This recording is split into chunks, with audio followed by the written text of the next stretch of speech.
వలిగొండ నుంచి ఒక అమ్మాయి వచ్చింది. ఏమైంది అని కదిలిస్తే చాలు ఏడుపుతోనే మాట మొదలవుతుంది.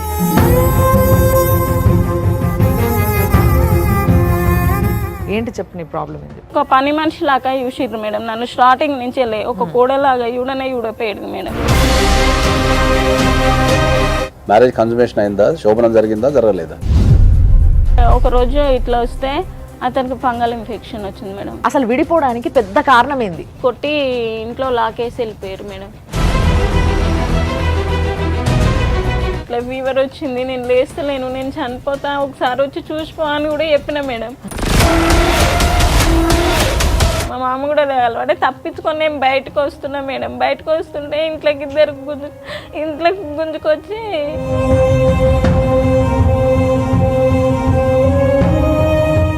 అంటే మీ చెల్లె పైన కూడా ఆశ ఉందా మీ ఆయనకి?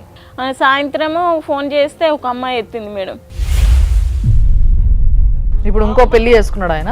ఇంటి ఓనర్ అవునమ్మా 1 year అయింది మ్యారేజ్ చేసుకొని. వాళ్ళ వైఫ్ పేరు వైష్ణవి. ఆ అమ్మాయి కూడా మైనర్ అంటున్నారు సార్. ఒక మాట మనం అందాం మేడం, ఇంటర్నల్ ఇష్యూలో ఇప్పుడు కేసు నడుస్తున్నప్పుడు సొంతంగా అక్కడికి పోతే మరి అది అక్కడ గొడవ కదా మేడం. భార్యతోనే కాకుండా ఇంకా ఏ వ్యక్తితో తిరిగినా దాన్ని అడల్టరీ అనే అంటారు. మేము ఇక్కడ వరకు రావడానికి మెయిన్ రీజన్ ఏంటంటే సార్, మా పేరెంట్స్కి ప్రాబ్లం అవుతుందని సూసైడ్ అటెంప్ట్ వరకు చేసుకొని వాళ్ళ మీద విజయం సాధించిన 10 మందికి నువ్వు స్ఫూర్తి నిలవాలి, కానీ నువ్వు ఏడటంలో కలిగి లాభమే ఉందమ్మా? ఇప్పుడు 5 years నేను చట్టాలను తిరిగితే నాకు ఏం న్యాయం జరుగుతుంది సార్? చట్టాల మీద నమ్మకం కలిగిస్తుంది, లేకపోతే నేనైతే 100% నీకు హెల్ప్ చేస్తాను.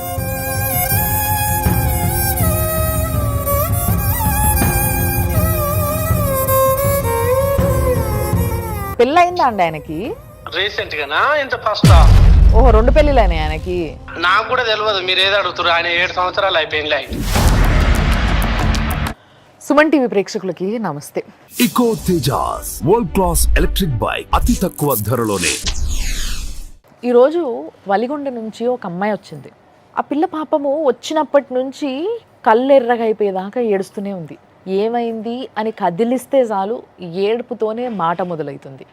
ఏమైంది అనంటే తన భర్త 2వ పెళ్లి చేసుకున్నాడని, తన భర్త 2వ పెళ్లి చేసుకున్నట్టు ఈమె దగ్గర ఎటువంటి ఎవిడెన్సే లేదు, దానివల్ల కేసు తీసుకుంటలేరు మేడం, FIR చేస్తలేరు మేడం అనేసి అంటుంది. అంతేకాకుండా ఎన్నో టార్చర్లు అనుభవించిన, నన్ను కొట్టిండు అది ఇది అని చాలా ఏవైతే తను చెప్పే విషయాలు ఉన్నాయో అవన్నీ విన్న తర్వాత గుండె బరువెక్కి ఎంతోమంది ఆడపిల్లలు పాపము ఒక సిచ్యువేషన్ వచ్చిన తర్వాత ఒక రిలేషన్షిప్లా అక్కడి నుంచి వెళ్ళి పోరాడడం మొదలు పెడతారు. కానీ కొంతమందికి పోరాడాలనే ఒక విషయం కూడా ఇంకా తెలియదు, ఏడుస్తూనే ఉంటారు, బాధపడుతూనే ఉంటారు. ఏడుపు అనేది ఏదైనా సాధించి పెడుతుంది అంటే కలిసి అందరం కూర్చొని ఏడవచ్చు, కానీ ఏడుపు ఏమీ సాధించదు. ఈ విషయం ఒక్కసారి ఆలోచించండి, ఆడపిల్లలైనా మగపిల్లలైనా. అందరికీ చెప్పాలనుకుంటున్నాను నేను ఇది. సో ఈరోజు ఈ ఇష్యూని సాల్వ్ చేయడానికి, లేదా ఈ ఇష్యూ అసలు ఏంది, ఎక్కడ తప్పు జరిగింది, అసలు ఏం చేయొచ్చు అనేది మొత్తం పరిశీలించి ఒక సొల్యూషన్ ఇవ్వడానికి మనతో పాటు ఉన్నారు సీనియర్ మోస్ట్ అడ్వకేట్ నాగేశ్వర పూజారి గారు. ఆయనతో మాట్లాడి ఆయన సమక్షంలోనే ఇదంతా కూడా డీల్ చేద్దాం. సార్ నమస్తే. అమ్మ నమస్తే. మీ పేరు? భవానీ. మీరమ్మా? నాకు తెలిసిన అమ్మాయి BC ఆర్ కృష్ణ గారి దగ్గర నేషనల్ వైస్ ప్రెసిడెంట్. వేరే వాళ్ళ త్రూగా ఈ అమ్మాయి ప్రాబ్లం ఉందని వీళ్ళ సిస్టర్ ద్వారా తెలుసు. ఏంటి చెప్పు నీ ప్రాబ్లం ఏంటి? 2016లో నా మ్యారేజ్ అయింది మేడం. మ్యారేజ్ విషయంలో ఇట్లా వాళ్ళు 30 లక్షలు డిమాండ్ చేసిర్రు మేడం. ఫస్ట్ నువ్వు ఇష్టపడి పెళ్లి చేసుకున్నావా చెప్పు? అమ్మ వాళ్ళు చూసిన మ్యారేజే, వాళ్ళు ఓకే అన్నాకనే మేము ఓకే అన్నాం మేడం. అతనికి ఇష్టం ఉన్నదో లేదో తెలియదు మేడం. అతను పెళ్ళికి ముందు నాతోటి మాట్లాడింది లేదు, ఏం లేదు మేడం. పెళ్ళి వరకు ఫోన్ కూడా ఏది లేదు మేడం అతను మాట్లాడేది. అమ్మ వాళ్ళు పెళ్లి సమయంలో వాళ్ళు 30 లక్షలు డిమాండ్ చేసిర్రు మేడం. ఆ 30 లక్షలకు వాళ్ళ నెట్ 5 లక్షలు ఇచ్చిర్రు మేడం. 1,20,000 ఏమో ఇంట్లోకి ఆడపిల్ల ఖర్చు అని ఇచ్చిర్రు. నాకు 18 తులాలన్నర బంగారం పెట్టిర్రు మేడం.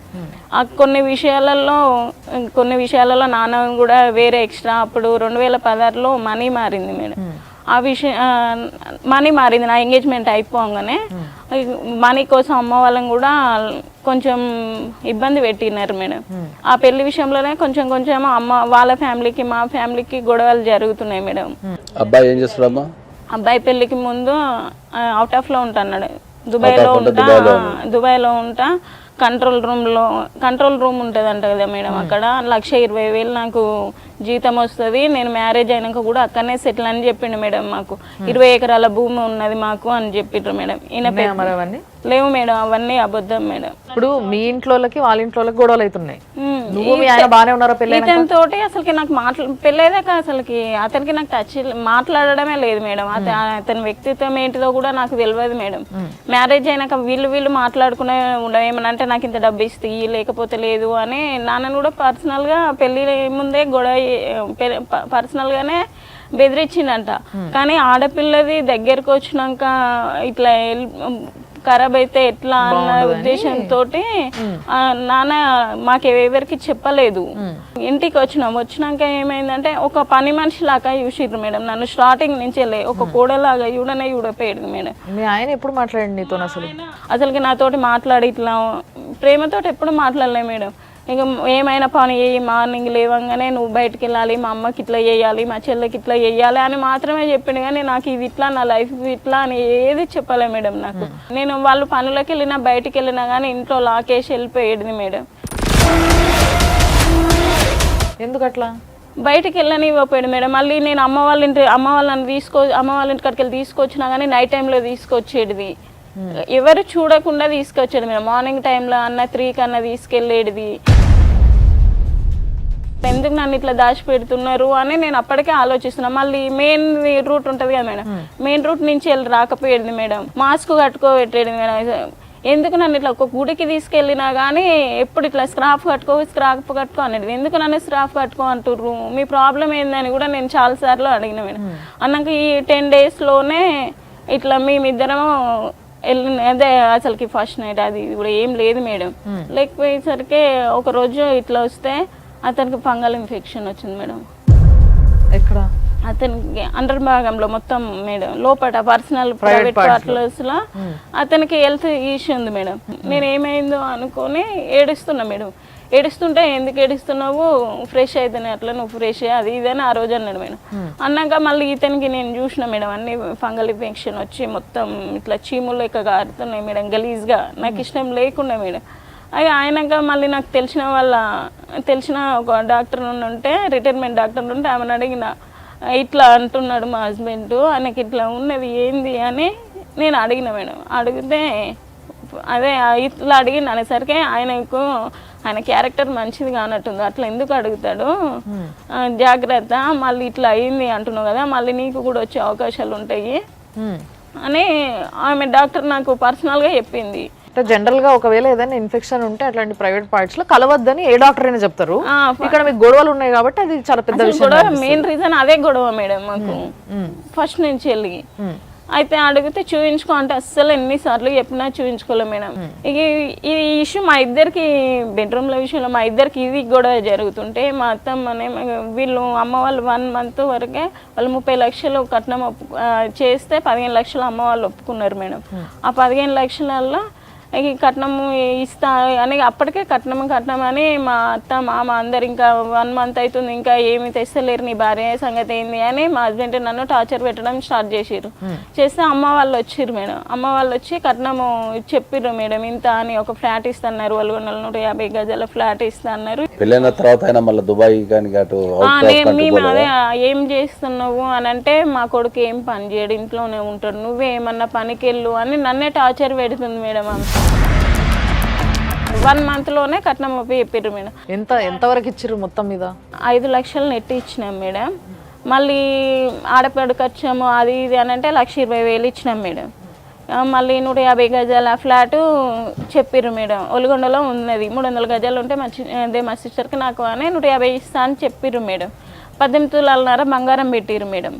అయితే వీళ్ళు చెప్పిన నెక్స్ట్ డే నుంచి వెళ్ళి రిజిస్ట్రేషన్ చేసుకొని ఎమ్మడగలిగిరు మేడం. అయితే వీళ్ళ తల్లిదండ్రి చనిపోయిన అనంతరం 2 అమ్మాయిలు ఉన్నారు కదా, వాళ్ళకు చెరో 4 ఎకరాలు వస్తుంది అని ముందే చెప్పుకున్నారు వాళ్ళు, వీళ్ళకి ఎవరు లేరు కాబట్టి. సో ఇప్పుడు దానిపైన ఆశనమే ఆయనకి రిజిస్ట్రేషన్ చేస్తా అనగానే నేను జేసీబీ ఉంటా అని ఫ్లాట్ అమ్ముతా అని చూసిండ్రు మేడం. మీరు ఇద్దరు ఎప్పటి నుంచి విడిగుంటున్నారమ్మా? 2019 నుంచి వెళ్ళి ఉంటున్నాం సార్. అంటే 3 సంవత్సరాలు గొడవలు జరుగుతూనే ఉన్నాయి. మెయిన్ స్టార్టింగ్ నుంచే గొడవలు జరుగుతున్నాయి మేడం. మేము ఎప్పుడు మంచిగా ప్రేమతోటి కూడా ఎప్పుడు లేం మేడం. మ్యారేజ్ కన్సూమేషన్ అయిందా? శోభనం జరిగిందా జరగలేదా? జరిగింది. మీరిద్దరు ఆ 3 సంవత్సరాల్లో కలిసి ఉన్నారు. తర్వాత 3 సంవత్సరాలు నువ్వు సెపరేట్ అంటే మీ ఇంటికి వెళ్ళిపోయినావు, ఎక్కడ పోయినావు? 3 సంవత్సరాలలో ఈ విలేజ్లో గొడవలు జరుగుతుంటే మెయిన్ రీజను ఏమన్నారంటే వీళ్ళ అత్త మామయ్యతోటి గొడవలు జరుగుతున్నాయి, మీరు సపరేట్గా ఉండరు, ఏ గొడవలు ఉండయి అని సిటీకి పంపించారు మేడం. సిటీలో బొడపల్లో ఉన్నాం మేడం. మీరిద్దరే ఉన్నారు అప్పుడు? ఇద్దరే ఉన్నాం. 3 సంవత్సరాల తర్వాత మీరిద్దరు విడిపోయారు, అవునా? అసలు విడిపోవడానికి పెద్ద కారణం ఏంది? గోల్డ్ తీసుకొని కొట్టి ఇంట్లో లాకేసి వెళ్ళిపోయారు మేడం. ఆ రోజు నైట్ మొత్తం నోటి మాటలు బంద్ అయినాయి మేడం. నాకు ఒక ఆర్ఎంపీ డాక్టర్ని తీసుకొచ్చి ట్రీట్మెంట్ చేయించారు మేడం. చేపించి మార్నింగ్ మళ్ళీ నేను లేచినట్టు పని చేసినట్టు చేపించి వాళ్ళు లాక్ వేసుకొని వెళ్ళిపోయారు. చుట్టుపక్కల వాళ్ళు కూడా వచ్చి గొడవ జరుగుతుంటే డోర్లు కొట్టినా కానీ డోర్లు తీయలే మేడం. తీయకుంటే 12 తర్వాతకి ఈమె ఇంకా లేస్తలేదు, నైట్ ఫుల్ గొడవ జరిగింది కదా ఏమైంది అని అమ్మ వాళ్ళకి ఇన్ఫర్మేషన్ ఇచ్చింది మేడం. వాళ్ళు పక్కన వాళ్ళు ఇస్తే అమ్మ వాళ్ళు వచ్చిర్రు మేడం. అమ్మ వాళ్ళు వచ్చి ఏమైంది అదే పెద్ద మనుషులలో అడిగిరు, ఏమైంది అని పెద్ద మనుషులకు అందరు ఫోన్ చేశాను, నీ బిడ్డ నువ్వు తీసుకుపో అమ్మ, తీసుకుపోయి మాట్లాడు అని చెప్పారు మేడం. మాట్లాడగా మేము ఇట్లా ఒలగొండకి వచ్చినాము. పిఎస్కి ఇస్తా అంటే మళ్ళీ ఫోన్ చేసి నేను చనిపోతా అది ఇదని బెదిరించిండు మేడం నన్ను. మరి అప్పుడు అడిగినావా మరి సరే నేను పిఎస్ లియను కానీ మన ఇద్దరం మంచిగా కలిసి ఉందామా, మరి ఇవన్నీ లొల్లొద్దు అని చెప్పినాం అప్పుడు? అడిగిన మేడం. ఎప్పటి సందైనా అతని నుండి నేను కావాల్సింది నమ్మకం ప్రేమ మాత్రమే కోరుకున్నా మేడం, ఏమీ కోరుకోలే మేడం. మీ ఆయన ఒక్కడే కొట్టేటోళ్ళ లేకపోతే మీ అత్త వీళ్ళు కూడా? అది ఆ రోజు గోల్డ్ తీసుకున్న రోజు మా మామ కూడా కలవడ్డాడు మేడం. మా మామ కూడా కలవడే తప్పించుకొని నేను బయటకు వస్తున్నా మేడం. బయటకు వస్తుంటే ఇంట్లోకి గుంజుకొచ్చి లాకేసి ఇంట్లో బయట వాళ్ళు చూస్తారు కదా మేడం, చేతులు పట్టి లోపలికి గుంజుకొచ్చి ఇంట్లో వేసిర్రు మేడం. నోరు గట్టిగా మూస్తేనే నోటి మాటలు బంద్ అయినాయి మేడం. నాకు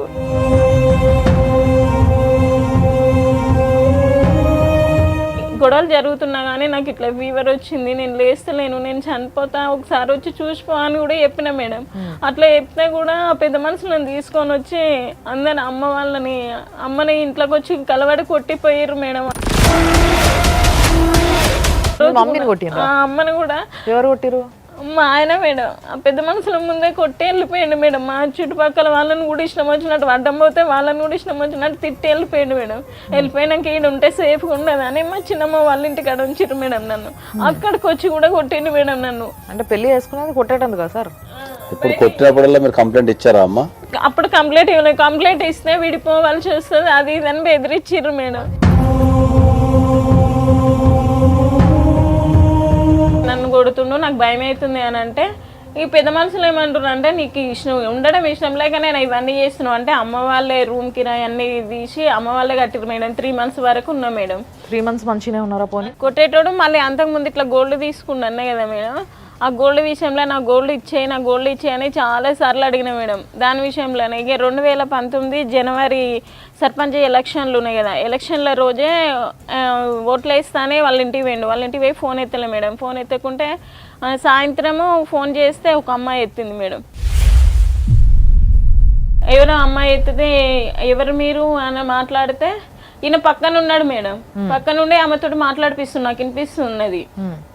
లేడు మీ ఆయన లేడు అది ఇది అని మాట్లాడింది మేడం. ఇంటికి వచ్చినాక ఏమైంది, ఆమె ఎవరు, నువ్వు ఫోన్ ఎందుకు ఎత్తలేదు అని నేను అడిగితే నువ్వు ఓటు వేసినావా అని అంటే వేసిన అన్నాడు. ఇక్కడ బ్లూ ఉంటుంది కదా మేడం, ఆ బ్లూ లేదు మేడం. జనవరి 31కి ఏమో మా మేనోదినకు నైట్ ఫోన్ చేసి మీ మర్దలు చనిపోతుంది, నువ్వు బ్రతకదు, నువ్వు ఇప్పుడు వచ్చి తీసుకుపోతున్నావు తీసుకపో లేకపోతే లేదు అని చెప్పిండు మేడం. చెప్తే ఆమె ఇంత నైట్ 12 ఫోన్ చేసి చెప్పిండు. ఇంత నైట్ చెప్తే మా అత్తమ్మ వాళ్ళు కూడా భయపడతారు అని మార్నింగ్ మా అమ్మ వాళ్ళకి చెప్పారు మేడం. మా అమ్మ వాళ్ళు కొట్టిండి ఎక్కడికో వెళ్ళిపోయింది మేడం. వెళ్ళిపోతే అమ్మ వాళ్ళు వచ్చి ఉప్పల్లో ఉన్నప్పుడు ఏమైంది జస్ట్ అడగనీకి వచ్చిర్రు మేడం. అడగనీకి వస్తే మధ్యాహ్నం టైంలో ఎక్కడో ఫార్మసీ కంపెనీలో జాబ్ చేస్తున్నా అన్నాడు మేడం. మధ్యాహ్నం టైంలో వచ్చి అమ్మ వాళ్ళు అడిగితే ఇక వాళ్ళ మీదకే కలవడ్డాడు మేడం. నేను అట్నే కొడతా అట్నే తిడతా అనగానే ఫుల్ కూడా జరిగింది. ఏమంటే పిఎస్ వాళ్ళకి ఫోన్ చేస్తే పిఎస్ వాళ్ళు వచ్చిర్రు మేడం. మేడిపల్లి పోలీస్ స్టేషన్లో ఇచ్చిన మేడం ఇది ఎఫ్ఐఆర్ అయిందా అమ్మ? పోలీస్ స్టేషన్ లో పిటిషన్ ఇచ్చినాము. ఇస్తే మీ దగ్గరలో ఉన్న పిఎస్ కి ఇవ్వని అన్నారు. 6 నెలలు ఉమెన్ పిఎస్ లో భువనగిరిలో జరిగింది మేడం. 6 నెలల తర్వాతకి 490 కేసు ఫైల్ అయింది సార్. కరోనా తర్వాతకి నా పైన ఓపీ పెట్టింది సార్. ఓపీకి నేను కూడా అటెండ్ అయినా.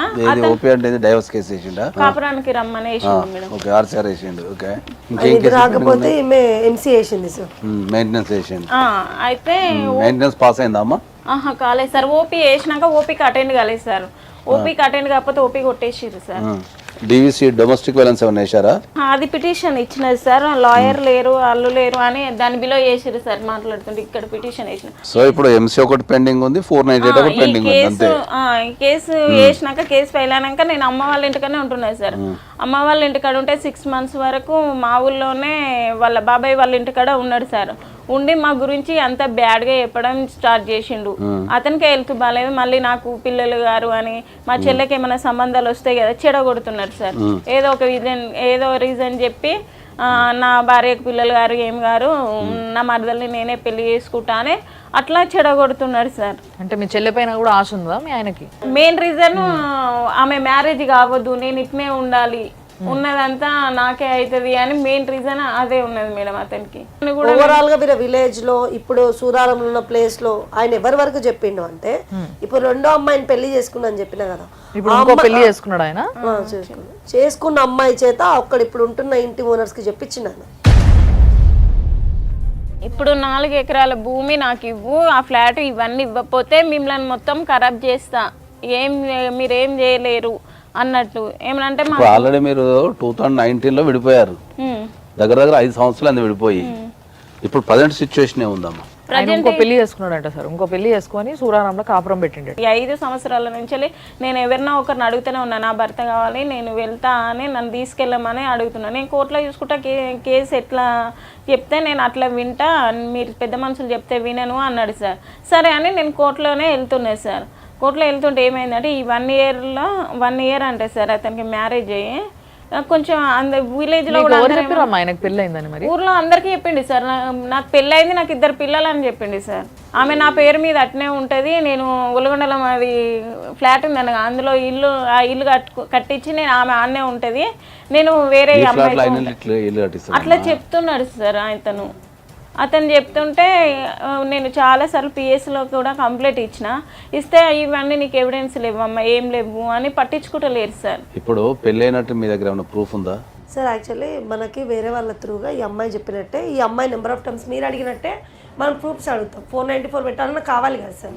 ఆ వేళ అడుగుతున్నప్పుడు వేరే వాళ్ళ ద్వారా అక్క ఇట్లా పెళ్ళయిందంట అని చెప్తే, వేరే వాళ్ళ ద్వారా వీళ్ళు ఎక్కడ ఉంటున్నారు అని చెప్పేసి పలానా చోట కనిపించిరని నాకు చెప్పారు. అక్క వీళ్ళు ఎక్కడ ఉన్నారంటే పలానా చోట ఇతను ఉంటుండని చెప్పి రీసెంట్గా లాస్ట్ వీక్ కదా, ఒక 4 to 5 days బిఫోర్ సార్ మేము 28th రోజు మేము వెళ్ళినాం సార్. ఎక్కడైతే జాబ్ చేసినో సూరారం లిమిట్స్లో ఉండడం తెలిసింది. ఈ విషయం ఏంటంటే ప్రజెంట్ వీళ్ళు ఉంటున్నటువంటి ఎస్ఐ గారు కూడా తెలుసు మేడం, ఇట్లా మ్యారేజ్ చేసుకుందంట. అంటే మేడం మీకు కూడా తెలుసు కదా లీగల్గా మనకి నోటీస్లో ఉండాలి, మనకి ఎవిడెన్స్ కావాలి అన్నది. సరే ఈ అమ్మాయి కూడా నెంబర్ ఆఫ్ టైం చెప్తున్నప్పుడు నేను ఏం చెప్పిన అంటే, మనకి ఎవిడెన్స్ కంపల్సరీ ఉండాలమ్మా. ఇప్పుడు ఊర్లో ఉన్న వాళ్ళు 100 చెప్తారు, మనం కళ్ళతో చూడకుండా ఏం మాట్లాడలేం కదా. నిజంగా తను సూరారంలో ఉండాలని చెప్తున్నాడు కదా, ఒకసారి వెళ్ళి చూద్దాం నిజంగా ఉండడానికి తెలుస్తుంటే సూరారంకి వెళ్ళి తెలుసుకున్నాం సార్. తను జాబ్ ఇక్కడ చేస్తున్నాడు వాస్తవం. నియర్ బై విశ్వకర్మ కాలనీ అని చెప్పేసి సూరారం లిమిట్స్లో ఉంటుంది సార్. అక్కడ అతను జాబ్ చేసే దగ్గర నుంచి ఒక 1/2 kilometer ఉన్నాడు సార్, వాకబుల్ డిస్టెన్స్. అయితే అక్కడ వైష్ణవైన అమ్మాయితోని గత సంవత్సరం నుంచి పెళ్లి చేసుకున్నాడు. ఆమె ప్రెగ్నెన్సీ, మీరు ఆ ఇంటి ఓనర్స్ కూడా మాట్లాడవచ్చు. లాస్ట్ ఇయర్ మ్యారేజ్ అయింది సార్. మ్యారేజ్ అయిన తర్వాత ఇక్కడికే వచ్చినారంట. ఏం పేరు మీ ఆయనది? జిల్లాల స్వామి. అయితే ఆ అమ్మాయికి మదర్ లేదు సార్, ఫాదర్ లేడు. వాళ్ళ అమ్మమ్మ ఆ అమ్మాయి కూడా ఎట్లా పెళ్లి చేసుకుందంటే సార్ తెలియదు అని అమ్మాయి చెప్తుంది, కానీ ఆ అమ్మాయి తెలుసు. ఇప్పుడు ఎవరైనా సరే కట్నం తీసుకొని పెళ్లి చేసుకుంటారు కానీ ఎదురు కట్నం ఇచ్చి చేసుకోరు కదా. ఆ అమ్మాయి ఏం చెప్పిందంటే 3 ఎకరాల భూమి ఇస్తారు, అందుకే పెళ్లి చేసుకున్నదని చెప్పేసి వాళ్ళందరూ చెప్పింది. అయితే రీసెంట్గా లాస్ట్ మంత్ మేము వీళ్ళ చెల్లని ఇబ్బంది పెడుతున్నాయని చెప్పి వలిగొండలో ఒక పిఎస్లో కంప్లైంట్ ఇచ్చినాం. వీళ్ళ ఫ్యామిలీని డిస్టర్బ్ చేసిన, వీళ్ళ చెల్లని పెళ్లి కానియకుండా చేస్తుందని చెప్పేసి వలిగొండలో కంప్లైంట్ ఇచ్చినప్పుడు వచ్చిండు. బ్యాండ్ ఓవర్ చేసిన మేడం అన్నాడు. వాడు క్రిమినల్ కేసు పెట్టాల్సింది, మీరు బ్యాండ్ ఓవర్ ఎట్లా చేస్తారని అడిగినాం. ఊరికి రానివ్వకుండా ఆ అమ్మాయిని చంపేస్తానుంది, ఆ అమ్మాయిని ఖరాబ్ చేస్తానుంది, ఆ అమ్మాయిని మెంటల్ టార్చర్ పెడుతున్నాడు. వీళ్ళది ఎంత ప్రాబ్లం అంటే సార్, వీళ్ళ చెల్లెలు బావ అనటానికి రాఖీ గట్టు ఒక అన్నగా ఫీల్ అయింది. అయినా కూడా అతను మాట్లాడే విధానం చాలా ఘోరంగా ఉంటుంది సార్. ఎవరితో మాట్లాడలేరు, వల్గర్ లాంగ్వేజ్ ఓవరాల్గా. చేసుకున్న తర్వాత నాతోనే ఏం చెప్పిండంటే అతను, అక్క పెళ్లి చేసుకున్నాను మీరు అంటారు కదా మేడం, మా ఇంటి ఎదురుగా కూడా ఒక అబ్బాయి పెళ్లి చేసుకుండు, ఆమె ఫస్ట్ భార్యకి పిల్లలు కాకపోతే వాళ్ళు ముగ్గురు కలిసి ఉండట్లేదా అని అడిగిండు. ఒక భార్య ఉండగా ఇంకో భార్యను పెళ్లి చేసుకోవడం అనేది చట్టరీకంగా కూడా కరెక్ట్ కాదు, 100% తప్పదు. సో మరి ఈ విధంగా పిల్లలు లేకపోతే పెళ్ళి ఇంకొకరిని చేసుకోవాలి అన్న ఆలోచన వస్తే, లేదా వాళ్ళకి అసలు మామూలుగా అయితే వాళ్ళని ఏమనాలి, వాళ్ళకి ఎలాంటి జనరల్ గా అయితే శిక్ష పిల్లలు పడుతుంది? పుట్టకున్నా కూడా చట్ట ప్రకారం డైవర్స్ తీసుకున్న తర్వాతనే పెళ్లి చేసుకోవాలి. డైవర్స్ తీసుకొనే చేసుకోవాలి. ఒకసారి మ్యారేజ్ అయిన తర్వాత నువ్వు నెక్స్ట్ మ్యారేజ్కి వెళ్ళాలంటే 100% డైవర్స్ తీసుకున్న తర్వాతనే మీరు ఇంకో పెళ్లి చేసుకోవాలి, అది ఏ కారణమైనా కానీ. సూరారం ఇన్స్పెక్టర్ గారు ఏమనంటే, మేడం ఇక్కడ మనకి రాదు లిమిట్స్, వాళ్ళు జస్ట్ నివాసం ఉంటున్నారు, మీరు ఎక్కడైతే ఉన్నారో ఆ కంప్లైంట్ నే రేజ్ చేయండి అంటే నిన్న వల్లిగొండ PS లో కంప్లైంట్ ఇచ్చినాం సార్. అతను ఇప్పుడు ఎంక్వైరీ చేయాల్సిన బాధ్యత మాది కాదు, కంప్లైంట్ ఇచ్చిన వరకే మా బాధ్యత. పూర్తి స్థాయిలో విచారణ జరపాల్సింది ఏముంది సార్, వాళ్ళ దగ్గర. అయితే SI గారికి ఫోన్ చేసినప్పుడు, మేడం ఇది విషయం మనకు తెలిసిందే కదా అని నన్ను అడుగుతున్నాను. అంటే నాకు తెలియదు, మరి నీకు తెలుసా అని నేను అడిగాను.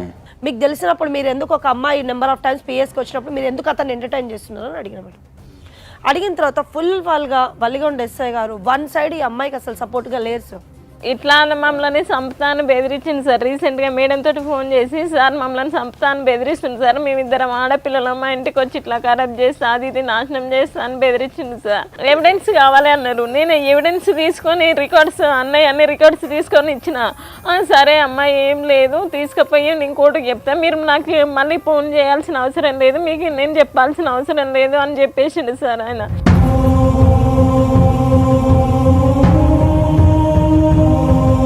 Police stations are open for everybody, but పోయిన తర్వాత వాళ్ళ రియాక్షన్ కరెక్ట్గా లేకపోతే, ఈమెకి ఇంత అన్యాయం జరుగుతుంది అని తెలిసి ఇక్కడ ఈ పిల్లని పెళ్లి చేసుకొని ఇంకో పిల్లని ఈ పిల్లతో డైవర్స్ కాకముందే పెళ్లి చేసుకొని ఉన్నాడని SIకి తెలిసి కూడా ఇది మనకు తెలిసిందే అని మాట్లాడడము, దీన్ని నెగ్లెక్ట్ చేయడాన్ని ఏ విధంగా చూడాలి?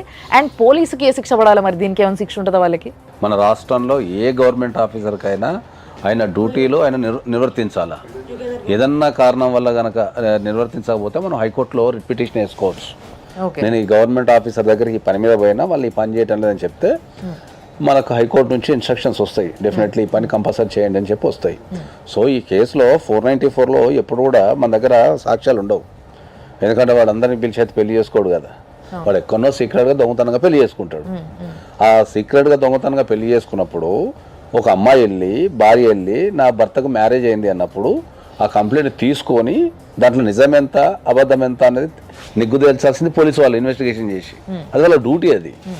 సో వాళ్ళు ఏమంటారు మనల్ని జనరల్గా, నువ్వు సాక్ష్యాలు తెస్తే కేసు కడతావు అని వాళ్ళు అంటారు.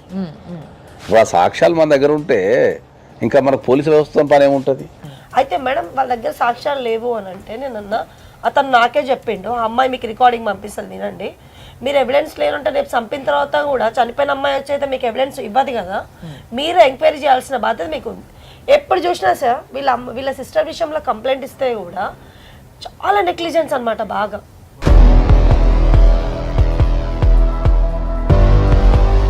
నమస్తే అండి, వల్లిగొండ SI గారు కదా? అవునండి సార్, ఇది భవానీ అనే అమ్మాయి మీ దగ్గరికి వచ్చింది కదా సార్? అవును, ఇంతకుముందు వాళ్ళ సిస్టర్ కంప్లైంట్ ఇచ్చింది, అది ఒకటి కేసు అయింది. నిన్న ఈవినింగ్ వాళ్ళ హస్బెండ్ రెండో మ్యారేజ్ చేసుకున్నాను వచ్చి చెప్తుంది, కానీ ఎవిడెన్స్ ఏమి ఇవ్వలేదు. అంటే ఎవిడెన్స్ ఎట్లుంటుంది సార్? ఆమె పెట్టింది 494 కదా సార్? 494 కేసులో ఎవిడెన్స్ అంటే ఇప్పుడు భర్త వేరే దగ్గర ఎక్కడ పెళ్లి చేసుకున్న ఫోటోగ్రాఫ్ అని ఏదైనా ఉందా అని అడిగినాం మేము. నేను కంప్లైంట్ నాకు FIR చేయడానికి నేను ఇప్పుడే చేస్తాను, దాని ఇష్యూ ఏం లేదు. బట్ కాకపోతే ఏంటంటే ఎవిడెన్స్ మనం గెటిన్ కానప్పుడు ఏంటంటే వాళ్ళు ఎప్పుడైనా కంప్లైంట్ ఏంటంటే సెకండ్ మ్యారేజ్ చేసుకున్న దాన్ని ఏదైనా కూడా మన ఫోటోగ్రాఫ్ ఎవిడెన్స్ ఏదో ID కార్డు ఏదైనా మన పెళ్లి కార్డు లేకపోతే ఏదైనా ఒకటి చూపిస్తే అవి మనకు నిలుస్తాయి ఇన్వెస్టిగేషన్ లో. ఇప్పుడు సహజీవనం అంటే మనం దాన్ని ఎట్లమ్మా ఏదైనా ఒక ఎవిడెన్స్ ఉందా చిన్నదని అడిగినా, అడిగితే నేను ఇస్తా సార్ అని చెప్పేసి అన్నది, ఇక మళ్ళీ అదేం సపోర్ట్ చేయలేదు. మరి వాళ్ళ ఇష్టం, ఇంకా చేయమంటే మేము చేసేస్తాం దాని బేస్ మీద. అది మనం ఎవిడెన్స్ లేదు, మనం ఏమంటే దాన్ని ఇంటాక్ట్ రియాక్ట్ కావాలి అట్లా. అండ్ ఇంకొకటి సార్, ఈ అమ్మాయిని బాగా కొట్టిండట సార్ అమ్మాయి ఆయన. బాగా కొట్టిండంట, బాగా టార్చర్ పెట్టిండు. ఎప్పుడు అది కేసు పెళ్లి చేసుకున్నప్పటి ఆల్రెడీ ఇలా మధ్యలో 3 కేసులు నడుస్తున్నాయి, హరాస్మెంట్, డీబీసీ అన్ని నడుస్తున్నాయి, అది మనకు సంబంధం లేదు. రీసెంట్ గా వీళ్ళ సిస్టర్ మ్యారేజ్ ఏదో జడగొట్టిందో అబద్ధాలు చెప్పి అది ఎఫ్ఐఆర్ అయింది ఆల్రెడీ. దాని మీద రమ్మంటే వాడు తప్పించుకొని తిరుగుతున్నాడు. అయితే ఇప్పుడు దీంట్లో ఉన్నదని ఇప్పుడు మీకునే తెలుసు కదండి, ఎక్కడైనా రెండో మ్యారేజ్ అయినప్పుడు ఏదైనా వచ్చిన ఎవిడెన్స్ లేని మనం సహజీవనం అంటే ఇప్పుడు సుప్రీంకోర్టు నుంచే లీగల్ ఉంది. అది మరి దాన్ని ఎట్లా చేస్తామన్న ఉద్దేశంతో ఏదైనా ఉంటే చూడమ్మా అన్న, నేను చేస్తాం కానీ అది చేయడానికి అది ఏదో ఒకటి ఉండాలి కదా, సాలిడ్ ఎవిడెన్స్. ఇప్పుడు చేసిన కేసులు చాలా అట్లే ఉన్నాయి పెండింగ్ లో. ఇప్పుడు మళ్ళీ కేసు నడుస్తున్నప్పుడు ఒక మాట మనం అందాం మేడం, ఇంటర్నల్ ఇష్యూలో ఇప్పుడు కేసు నడుస్తున్నప్పుడు సొంతంగా అక్కడికి పోతే మరి అది అక్కడ గొడవ కదా మేడం. అంటే గొడవ నేను ఈ అమ్మాయికి న్యాయం చేయడానికి మేము 100% పోలీస్ డిపార్ట్మెంట్ పరంగా అంతా హెల్ప్ చేస్తాం. ఓకే. సో సార్, బేసిక్గా మీరు కూడా విన్నారు ఎస్ఐ గారు మాట్లాడిన విధానం. సహజీవనం చేయడం అనేది లీగల్ అయిపోయింది, దానికి నేను ఏం చేయాలి అని చెప్పేసి అన్నాడు. పెళ్ళైన తర్వాత ఏ వ్యక్తి అయినా సరే మరొక వ్యక్తితోని అంటే భార్యతోని కాకుండా ఇంకా ఏ వ్యక్తితో తిరిగినా దాన్ని అడల్టరీ అనే అంటారు. Adultery or illegal relationship or any అంటారు తప్ప తప్పే 100% అది. కాకపోతే దాన్ని 497 కింద మనం హైకోర్టు మనకు 497 కింద పోలీస్ స్టేషన్లో కేసు పెట్టడానికి లేదు, కానీ దానికి సంబంధించి సివిల్ కేసు వేసుకోవచ్చు. సో ఇప్పుడు ఎస్ఐ గారు మాట్లాడుతున్న విధంగా అంటే చాలామంది వేరే వేరే కేసులలో ఇట్లాంటి ఇష్యూస్ జనరల్గా చూస్తుంటాం సార్ మనం. సో అంటే భర్త పెళ్లి చేసుకుంటాడు, విడాకులు ఇవ్వకుండా ఇంకొక ఆమెతో కలిసి ఉంటాడు, ఇంకో ఎఫ్ఐఆర్ మెయింటైన్ చేస్తుంటాడు, పెళ్లి చేసుకుంటాడు. ఇవన్నీ మనం చాలా చేసుకున్నప్పుడు ఈ కేసులో పెళ్లి చేసుకున్నప్పుడు ఇన్వెస్టిగేషన్ చేసి దానికి ఎవిడెన్స్ సంపాదించాల్సింది పోలీసు వాళ్ళే. ఎందుకంటే ఇప్పుడు ఈ అమ్మాయి పోతే ఈ అమ్మాయికి ఇస్తాడు, తీసుకో అమ్మా నేను పెళ్లి చేసుకున్నా అని చెప్పిస్తాడు, అయ్యాడు కదా. ఫస్ట్ వాళ్ళిద్దరు కలిసి జీవిస్తున్నారా లేదా అని తెలుసుకోవాలంటే ఏముంటుందండి, రాత్రిపూట ఇంటికి పోయి తలుపు కొడితే అయిపోయాయి. పొద్దున్న 4 గంటల పోయి తలుపు కొడితే ఇద్దరు ఒక రూమ్లో ఉన్నారు, ఒక ఇంట్లో ఉన్నారు అంటే అయిపోతుంది. అది కాదనుకో, వీళ్ళు ఎక్కడైతే అడ్రస్ చూపిస్తున్నాడో అడ్రస్కి వెళ్ళి చుట్టుపక్కల కాలనీలో పలానా వ్యక్తులు ఉంటున్నారో లేదా అని చెప్తే అయిపోయాయి. ఒక ఆడ ఒక మగ ఒక ఇంట్లో ఉంటున్నారు అంటే 100% అయితే రిలేషన్షిప్పే ఉంటుంది. ఇంకా ఖచ్చితంగా అట్లా ఉంటుంటే పెళ్ళే ఉంటుంది. అతను ఫోటో చూపించిన ప్రతి ఒక్కరు ఇక్కడ ఉంటాడు అని చెప్పిన వాళ్ళే సార్. అట్లాగే వెళ్ళింది. ఇంట్లో వెళ్ళేసరికి ఇంటి ఓనర్ అవునమ్మా 1 ఇయర్ అయింది మ్యారేజ్ చేసుకొని, వాళ్ళ వైఫ్ పేరు వైష్ణవి, ఆ అమ్మాయి కూడా మైనర్ అంటున్నారు సార్. మైనరా కదా మనకు పెళ్లి చేసుకుంటే మొత్తం జీతాంతంలో పడిపోతుంది. అయితే మైనరే అంటే సార్ ఆ అమ్మాయి 10th కంప్లీట్ కాగానే అయితే వాళ్ళు చెప్తున్న చిన్న అమ్మాయి అమ్మాయి మేజర్ అయిందో లేదు తెలియదు. చూడు మన సమాజం కూడా ఎట్లుంది తెలుసా, వాళ్ళకి మైనర్ అని తెలుసు కూడా కంప్లైంట్ ఇస్తాను లేదు. సో ఇప్పుడు మీరు ఇవన్నీ కాకుండా ఆ ఒక్కటి కంప్లైంట్ ఇచ్చినా కూడా చాలా పెద్ద నష్టం జరుగుతుంది ఆయనకి. ఆయన జీవితం మొత్తం అంతా క్లోజ్ అయిపోతుంది అక్కడికి. సుప్రీంకోర్టు ఒప్పుకుంది కానీ ప్రతి ఒక్కరు మాట్లాడుతున్నారు. వీళ్ళందరికీ ప్రపంచంలో తెలియని విషయం ఏంటంటే సుప్రీంకోర్టు ఒప్పుకున్న కాన్సెప్ట్ వేరు. అది 300 పేజీల జడ్జిమెంట్. అది దాని లాస్ట్ లో ఒక లైన్ తీసుకొని అది ఒప్పుకుంది కదా అని. ఇప్పుడు ఆ ఆపరేషన్ మొత్తం జడ్జిమెంట్లు ఏంటంటే జనాలకు నచ్చింది తీసేసుకున్నారు, కూర్చున్నారు అంతే. సో వీళ్ళందరికీ మనం గుణపాఠం చెప్పాలంటే ఏం చేయాలంటే మనకు ఒక సివిల్ కేసు ఉంది. మనం ఎవరైతే ఇల్లీగల్ కాంట్రాక్ట్లు ఉన్నా లేకపోతే పెళ్లి చేసుకున్నది మన దగ్గర ఏదన్నా ప్రాథమిక సమాచారం కనుకుంటే మనం కోర్టులో సివిల్ కేసు వేసేసుకొని వాళ్ళ దగ్గర నుంచి భారీగా నష్టపరిహారం పొందొచ్చు. మనం ఒకవేళ ఉంటది ఏదో ఒకటి సంపాదించాలి. అది ప్రైమరీ ఎవిడెన్స్ అయితే ఉండాలా కంపల్సరీ. సో ఈ కేసులో ప్రైమరీ ఎవిడెన్స్ ఏముంటది, పోలీస్ ఎంక్వైరీ చేస్తే తెలిసిపోతుంది. ఒక పని చేయండి అమ్మా, మీరు ఏంటంటే ఆ సురారం పరిధిలో ఎక్కడైతే నివసిస్తున్నారో ఒక కంప్లైంట్ ఇచ్చి రిసిప్ట్ తీసుకోండి. అక్కడ నివసిస్తున్నారో మాకు తెలుసు, మీరు రండి నేను పట్టిస్తా అని చెప్పి ముందైతే ఒక కంప్లైంట్ ఇవ్వండి. కంప్లైంట్ ఇచ్చి రిసిప్ట్ తీసుకోండి. 1-2 రోజులు ఉండి దాని తర్వాత పోయి వాళ్ళు ఉన్నప్పుడు పట్టుకోండి. అక్కడున్న నేబర్స్ అంతా కూడా మేము ఉన్నాము, సపోర్ట్ చేస్తాము, మేము ఏదైనా ఫోటో తీసో వాడు ఉన్నప్పుడు ఫోన్ చేస్తే పట్టుకుందాం కదా. అయితే ఆ రోజు ఈవినింగ్ వాడు ఏం చేసిందంటే సార్, మేము రాడనుకున్నాం. ఆ రోజు మేము వెళ్ళిన ఒక 2 hours అతను వచ్చి రేపు పొద్దున ఇల్లు కాల్ చేస్తున్నాడు సార్. అడిగిందంట ఇన్ఫర్మేషన్ ఎల్లుంటది. ఒక పని చేయండి అమ్మా, మీరు డీవీసీలో పోయి పిటిషన్ వేయండి. ఆ కాలనీ వాళ్ళందరినీ పార్టీ చేస్తూ కోర్టుకు వచ్చి సాక్ష్యం చెప్పమంటే సాక్ష్యం కింద పరిగణిస్తారు. ఇంటి ఓనర్ కనుక వచ్చి కోర్టులో చెప్పి పలానా వాళ్ళకి నేను అద్దెకి ఇచ్చిన, వాళ్ళిద్దరు భార్యాభర్తలు అని చెప్పారు, నేను అద్దెకి ఇచ్చిన, కలిసి ఒక ఇంటి కింద నివసించాలని చెప్పి ఒక స్టేట్మెంట్ నువ్వు కనుక మెజిస్ట్రేట్ మోడ్ కనుక ఇప్పించిన ఉంటే that is enough for you.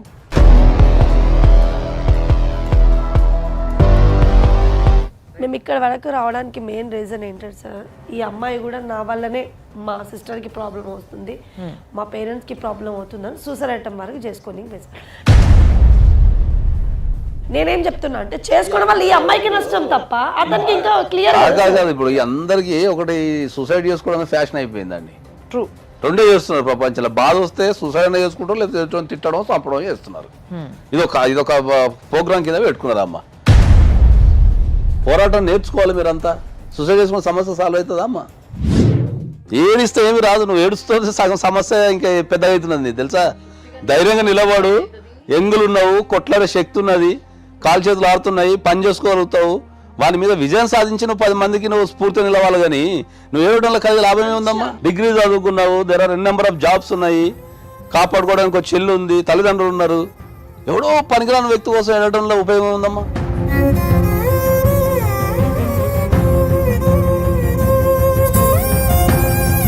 ఇప్పుడు 5 years సంది నేను చట్టాలను తిరిగితే నాకు ఏం న్యాయం జరుగుతుంది సార్? నేను ఎప్పుడు తిరుగుతూనే నీకు ఇప్పుడు చట్టాలు పట్టుకొని నువ్వు తిరిగినా అని చెప్తున్నావు.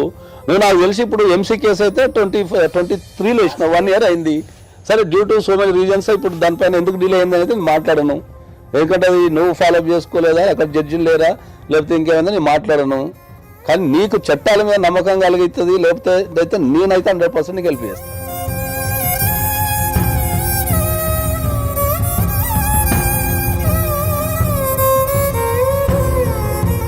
నీకు చట్టాల పరంగా న్యాయం కావాలంటే బీయింగ్ ఏ బ్రదర్ నేను నిలబడతా నీకోసం.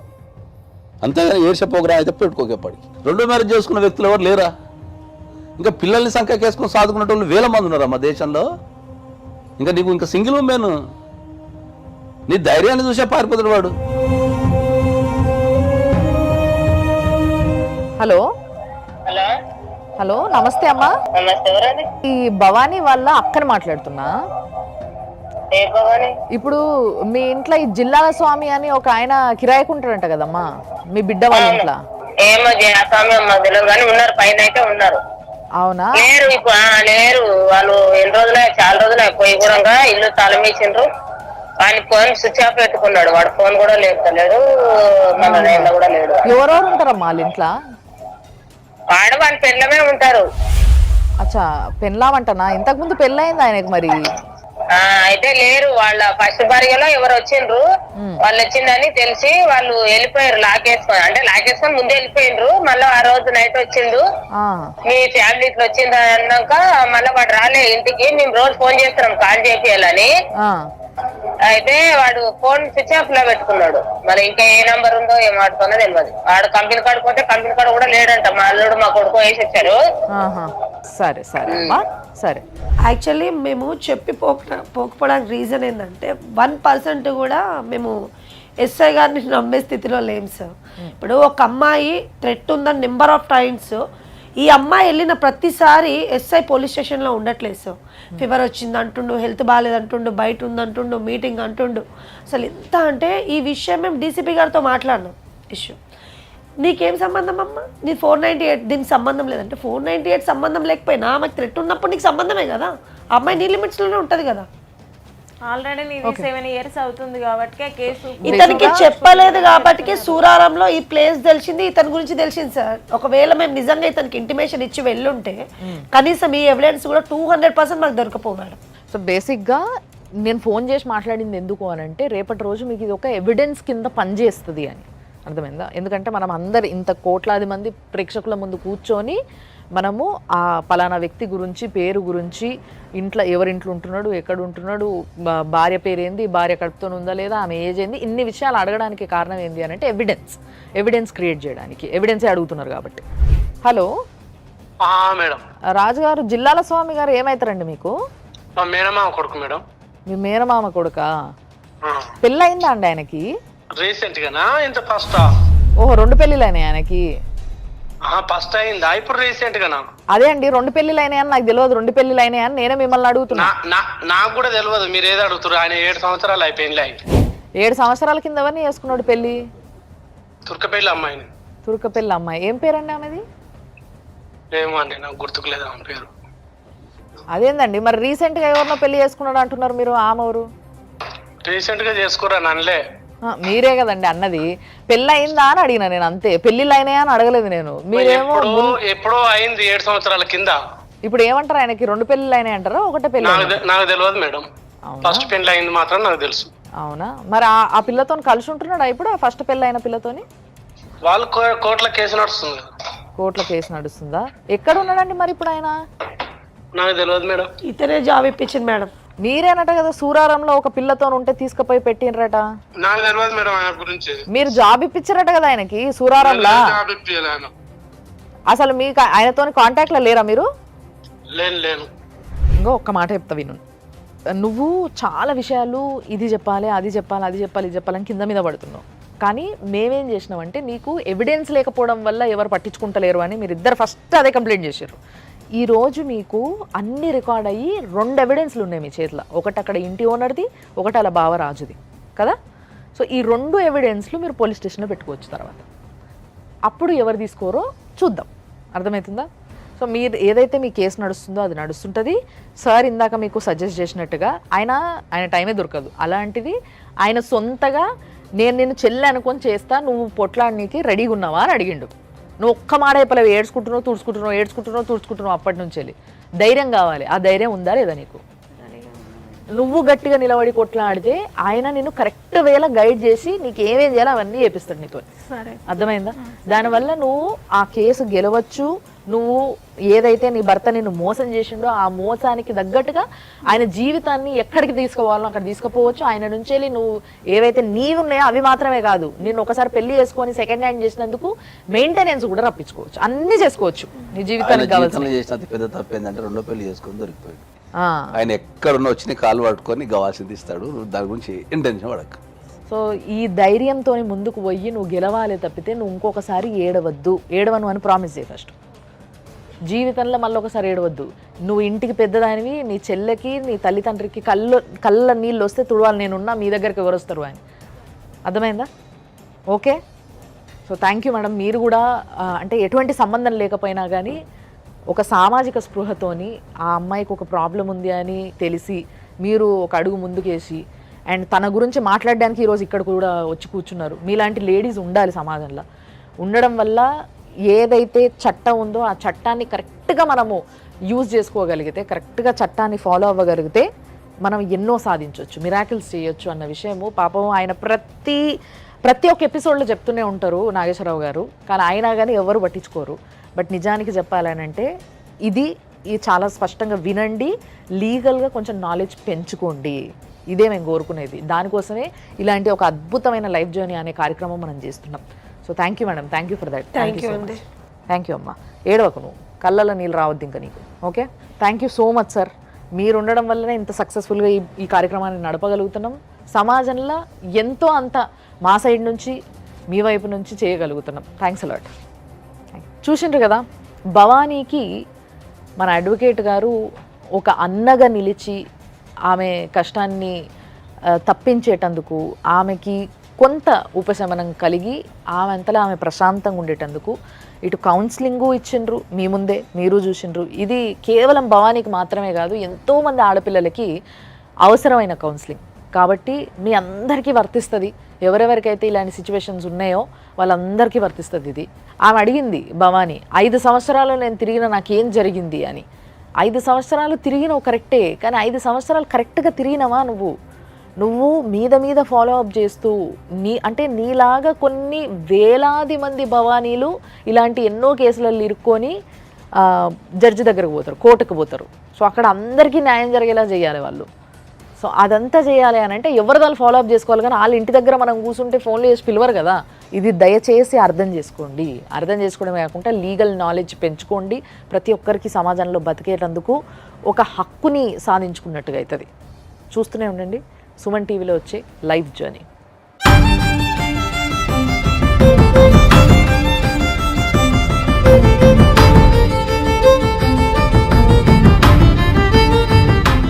యాంకర్స్ డ్రెస్ కటసి sari house, OU colony, Shaikpet, Hyderabad.